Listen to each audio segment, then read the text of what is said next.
¿Qué tal, mis amigos? Bienvenidos a un nuevo programa de Todo Deportes por Actualidad Radio 1040 AM 103.9 FM. También lo puedes oír por nuestra página web actualidadradio.com, y si estás en cualquier parte, quieres usar tu teléfono, también lo puedes hacer por tus aplicaciones de iOS o Android, que es Actualidad Media. Así que donde quiera, estamos contigo. Tito Silva está en los controles. El dictador, la señora Zairena Barbosa, es quien dirige esta emisora. A pesar de que el dictador es el dictador, quien dirige la emisora es Zairena Barbosa. Son cosas diferentes. Daniel Ramírez hoy no está con nosotros. Hoy nos acompaña Vivi Castillo para hablar con nosotros precisamente de lo que habíamos quedado pendientes, que era de la Fórmula 1. Porque Haas presentó sus carros, que como son más chiquitos, yo me atreví a decirle carritos en estos días. Y Daniel Ramírez se puso bravo conmigo y me dijo, así no te debes expresar de Haas. ¿Cómo estás, Vivi? Bienvenida. Bien, estoy muy bien, muy emocionada porque, entre otras cosas, digamos que ya comienza este ambiente de Fórmula 1, que apenas nos queda poco más de un mes para el inicio de la temporada, que se me ha hecho eterno esta pausa. Y sí, efectivamente, ya tenemos el primero de los 10 coches que vamos a conocer en este mes, durante todo el mes, hasta el 27 de febrero por ahora, aunque hay una de las escuderías que todavía no tiene fecha para presentar, que es Williams. Bien, Pero cuando sí, decimos 10 carros es porque son 20 escuderías, pero presenta cada una un solo carro, ¿no? Que al final debería ser exactamente igual al otro, aunque sabemos que no. sabemos que no. Y efectivamente hay incluso quienes presentan dentro de la misma fecha en horarios distintos los dos autos de cada uno de los pilotos, porque efectivamente tienen alguna diferencia, pero son 10 coches, pero son 10 escuderías, 20 pilotos. Algo que también vamos a ver cambiar en los próximos años, pero ese no es el tema.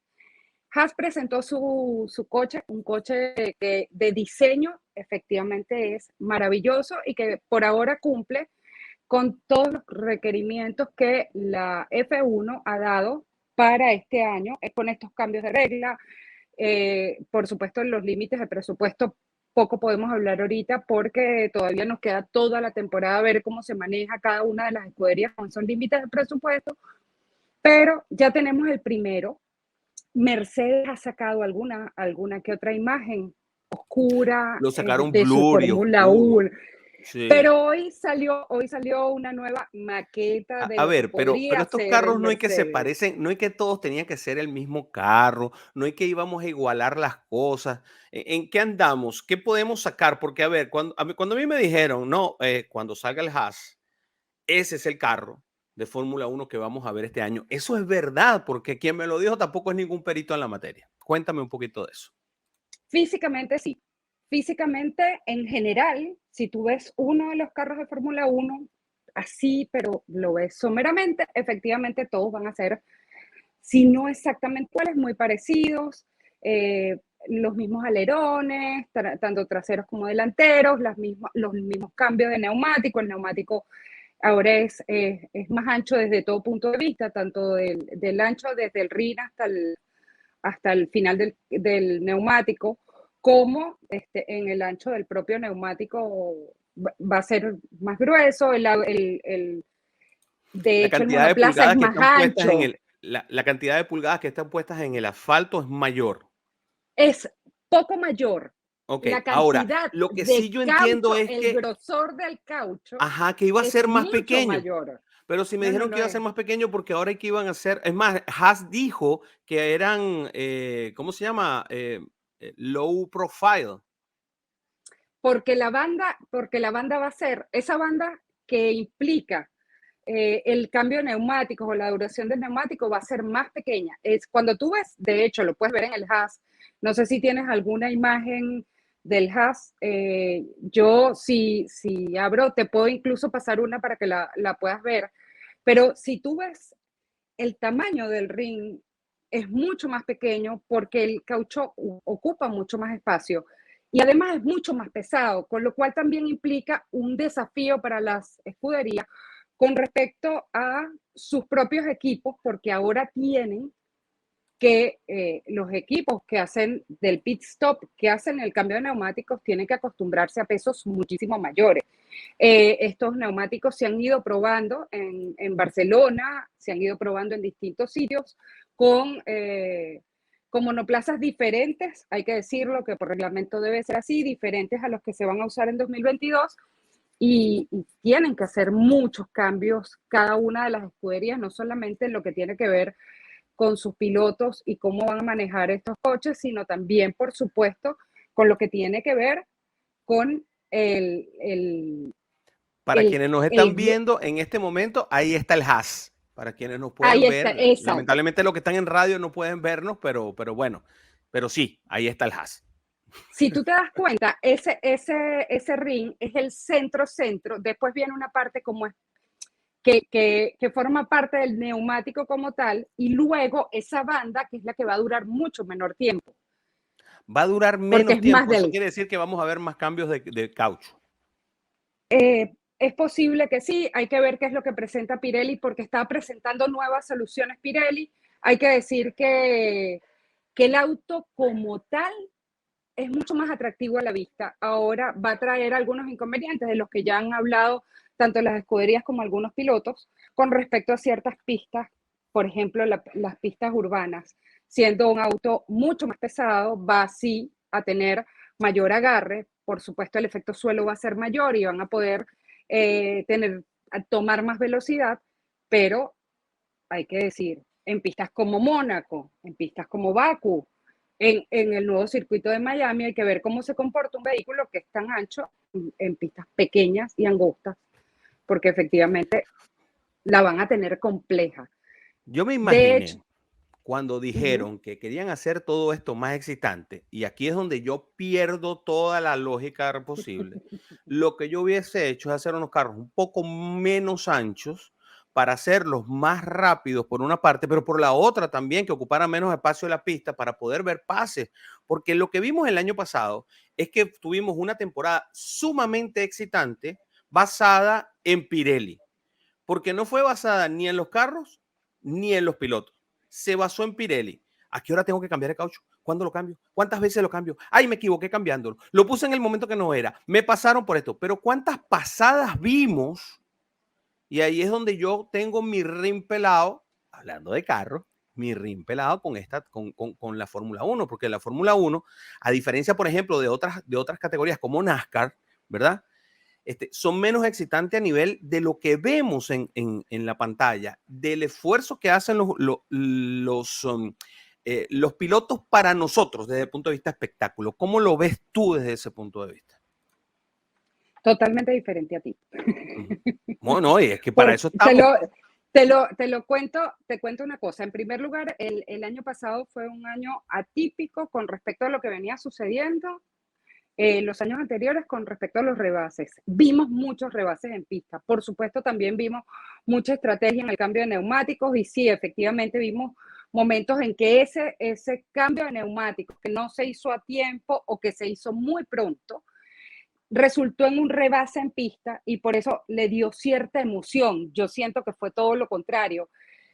Pirelli está muy casado con la Fórmula 1 y si alguien creía que Liberty Media iba a hacer algún tipo de cambio con respecto a Pirelli, todo lo contrario, parece cada vez más casado y además le ha dado un espaldarazo, obligando a las escuderías desde incluso finales de temporada en el último trimestre después del parón de vacaciones, dándoles obligatoriedad a acatar, digamos, que los tiempos que establece, las ventanas que establece Pirelli para el cambio de neumáticos, porque ya no van a permitir, y eso viene a colación de varias protestas que hubo contra Pirelli por parte de Red Bull, por parte de McLaren también, sobre algunos incidentes, sobre también Vettel en un momento cuando pincha un neumático también hace una protesta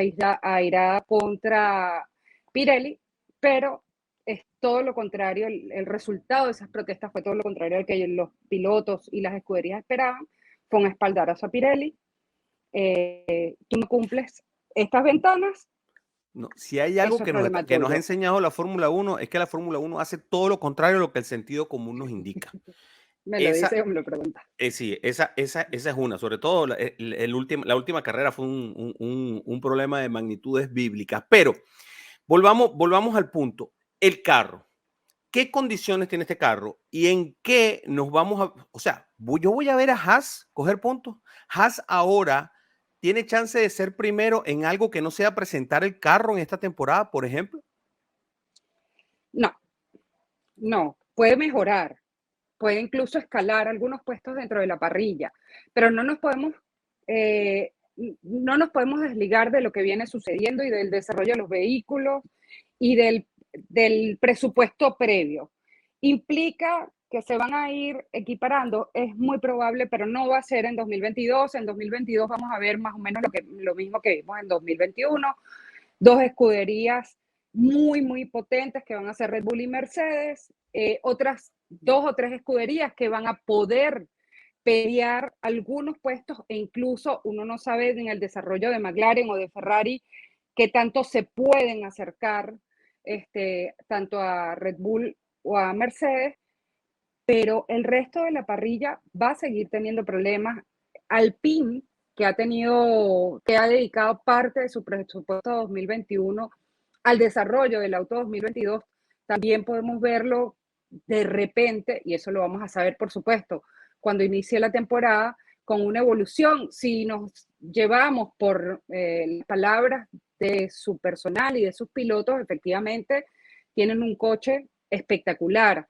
Ahora, hay que ver si con todos estos cambios que ha tenido Alpine con respecto a a la remoción de toda la plantilla directiva, gerentes, mecánicos, si esto va a poder ser posible. Yo no veo Alpine tampoco ni siquiera dentro de esas primeras escuderías, más allá de algunas carreras. Entonces, no va a haber un cambio drástico con respecto a lo que vimos el año pasado. Y si alguien lo está esperando, yo creo que muy pocos lo esperan, está realmente fuera de lo que es la realidad. Hay que Pero decir, a mí me hay preocupa mucho porque eso fue lo que mayor, nos dijeron que iba a pasar. es que no es exacto, hay que decir, con respecto a los cambios en los distintos reglamentos que tiene la Fórmula 1, hay que recordar que tiene un reglamento mecánico, el reglamento de carrera, y tiene un reglamento que tiene que ver con la pista y con lo económico. ¿Ok? Entonces, en tres reglamentos, que es la pista y el reglamento de carrera es el mismo, el mecánico y el económico. El real cambio se da en el económico y en el mecánico.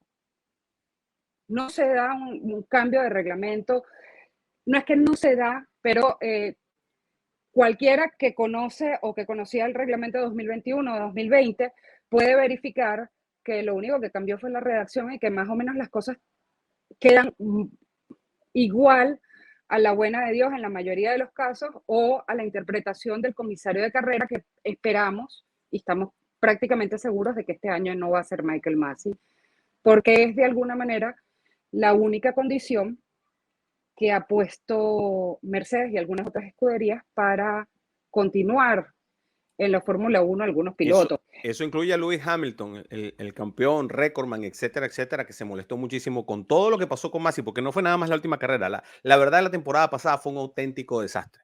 Un auténtico desastre donde vimos cosas que fueron realmente dantescas, como por ejemplo la carrera de 3 vueltas. Bueno, no vamos a entrar en muchos detalles, pero hubo una carrera de 3 vueltas, hubo una carrera en donde uno de los pilotos andaba navegando, creo que fue Russell, si no me equivoco, estaba navegando en el mar de las dudas. No, no estaba navegando en el mar de las dudas, andaba con unos cauchos que no aguantaban más y estaba mojado el piso y el hombre estaba navegando. Realmente, créanmelo, era navegando. Él no estaba manejando un carro, ese carro no estaba pegando del suelo, ese carro estaba por aguas y él lo que estaba era navegando. Pero todo eso lo permitió este señor Masi, que fue realmente un desastre en la temporada más sucedida de toda la historia de la Fórmula 1, pero por muchísimo. Estoy hablando con Vivi Castillo. Y entonces, Vivi, ¿de qué se trata todo esto? No es que íbamos a igualar el rasero, no es que íbamos a empezar a ver cosas que nos iban a permitir, por ejemplo, ver a no sé,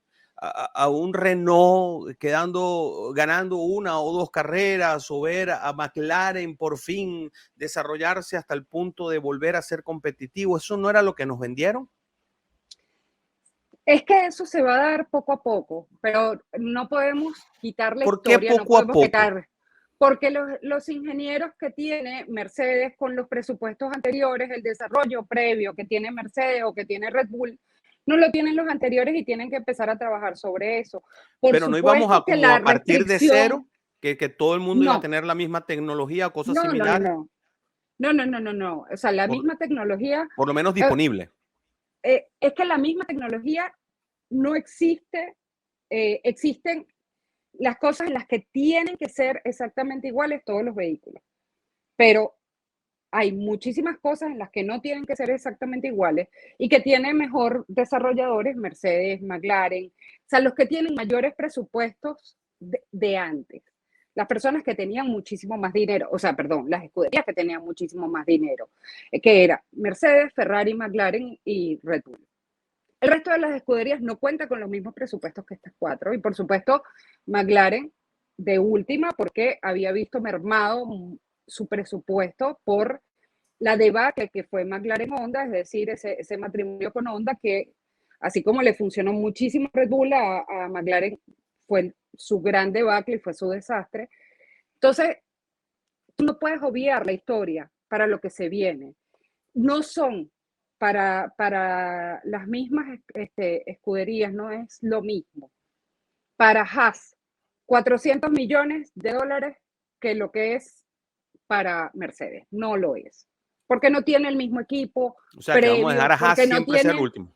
No importa que porque ellos no tengan a tiene, Michael Schumacher, que fue un gran piloto en Fórmula 2, por ejemplo, porque no, aquí ni siquiera estamos hablando de pilotos, porque ellos también tienen un gran piloto, que es Schumacher, que es un piloto que en la anterior fue muy bueno. oye, mira, yo te voy a decir una cosa, en mi opinión, Mika ha dejado mucho que desear, porque su compañero de equipo realmente debía no ser competencia para él y lo fue en muchísimas ocasiones. Eh, yo creo que de hecho por esa misma razón es que efectivamente Ferrari lo deja un poco para ver si más adelante efectivamente va a ser lo que quería hacer. Hay que recordar que a Carlos Sainz Jr., que efectivamente se queda en Ferrari. Entonces ya no hay, y Sainz ha demostrado por qué puede estar ahí, ya no hay esa expectativa que había con Mick Schumacher con respecto a su entrada a Ferrari porque no ha dado la talla hasta ahora. Es un piloto joven, era su primer año en Fórmula 1, le tocó con un coche complicado, con un compañero de equipo que además pasó todo el 2021 quejándose de la complejidad que tenía, porque no era tratado igual que Mick Schumacher, eh, todo lo que tú quieras, pero fue competencia y hay que decirlo. O sea que muy complicado entender todo esto porque al final no era como nos dijeron. Sí, no, bueno, ahora la paridad, la democracia va a llegar y vamos a ver carreras mucho más competitivas. Nos pusieron un carro más ancho que va a ser más difícil hacer pasadas. Pero es más Nos están, rápido, pero, o sea, hay varias cosas que sí van a pero cambiar y para que cambian todos es más mucho. rápido. Sí, claro, es más rápido para todo porque va a tener más agarre, el peso ayuda a que tenga mayor efecto suelo, hay varias cosas, ahí lo que se va a ver comprometido va a ser efectivamente en aquellas pistas donde no haya, yo no sé cómo va a ser Mónaco este año, disculpa que vuelva a este punto, pero sí ya, por Lo lo que ha sido general, siempre una carrera donde nadie pasa a nadie, que coge la pole position, pasea por Mónaco y gana la carrera.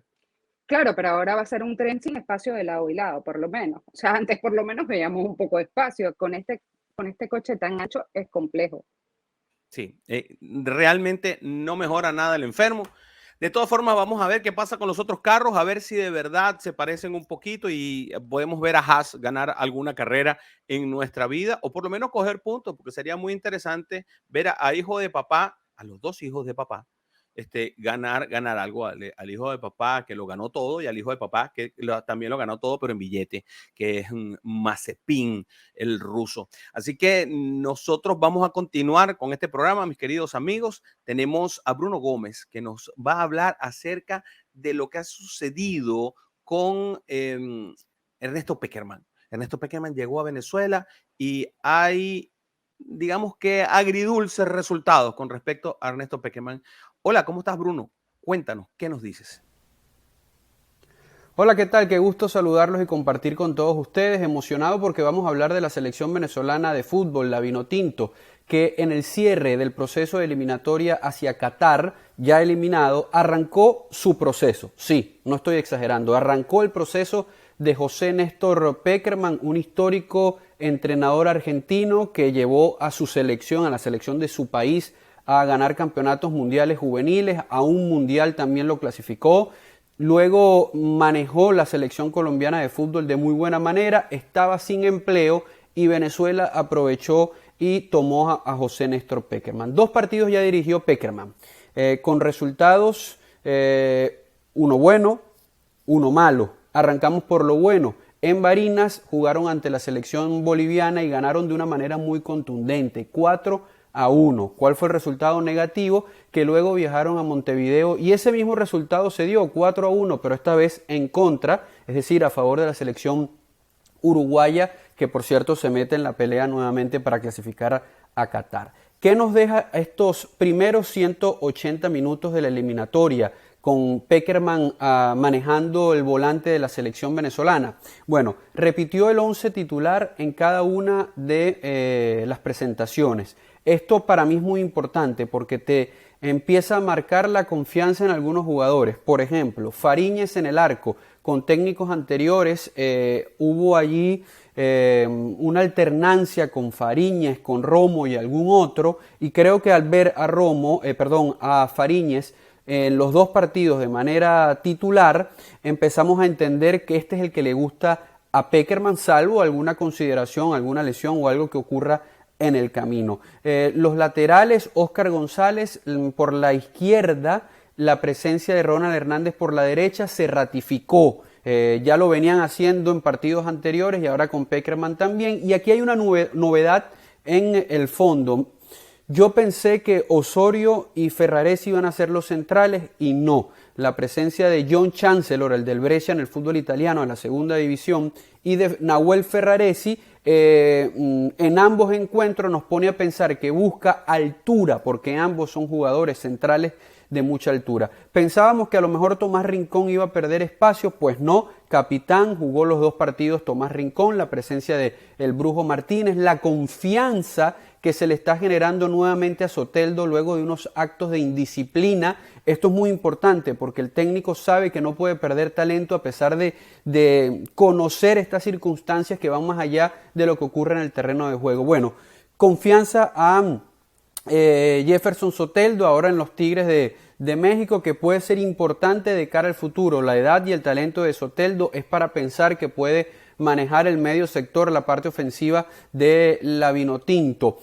Machís también dijo presente. Creemos que Darwin Machís es uno de los mejores jugadores que tiene la Vinotinto actualmente y siempre utilizó a Rómulo Otero como enganche. Punto a favor también para entender a Pekerman. Juega con un enganche, le gusta el jugador que tiene la pelota. Cariaco González, en este caso Rómulo Otero. Por allí vamos a ver en un futuro muy probablemente a Savarino, que no estaba a disposición para esta doble fecha. Y adelante en punta siempre contó con José Salomón Rondón, pero para ir cerrando este análisis, ¿saben qué me gustó? Se atrevió a limar asperezas. Un abrazo entre Salomón Rondón y Joseph Martínez, quienes habían tenido problemas hace un par de años, y luego colocarlos juntos cuando quizás ya el partido estaba cerrado ante Uruguay, pero los colocó unos minutos juntos, puede ponernos a pensar que pueden jugar en estos 2 futbolistas en momentos donde la selección lo necesite. Pareciera que Pekerman siempre va a usar un solo delantero, pero si hay una urgencia de utilizar a 2 atacantes, pueden existir la presencia o la posibilidad de ver nuevamente a Martínez y a Rondón, que para mí es una muy buena noticia. Este fue el arranque de José Néstor Pekerman, una derrota, un triunfo, pero no hay que quedarse solamente con los 3 puntos ganados o con los 3 puntos perdidos. Sí, con algunos cambios y sobre todo en ver a jugadores que habían tenido inconvenientes dentro de la relación grupo que aparecieron nuevamente y que incluso, les repito, llegaron a abrazarse. Muchísimas gracias por compartir estos minutos conmigo. Me despido hasta una próxima oportunidad. Bien, muchísimas gracias, como siempre, a nuestro querido Bruno Gómez. Y así llegamos al final de este programa de Todo Deporte. Mis queridos amigos, mis queridas amigas, ha sido un placer haber estado con ustedes. Nos vemos mañana por aquí, por Actualidad 1040M. Tito Silva, el dictador. Mañana volverá Daniel Ramírez. La señora Zairena Barbosa es quien dirige esta emisora. Yo soy Broderick Serpa. Que tengan una tarde noche para dar. Grand Slam.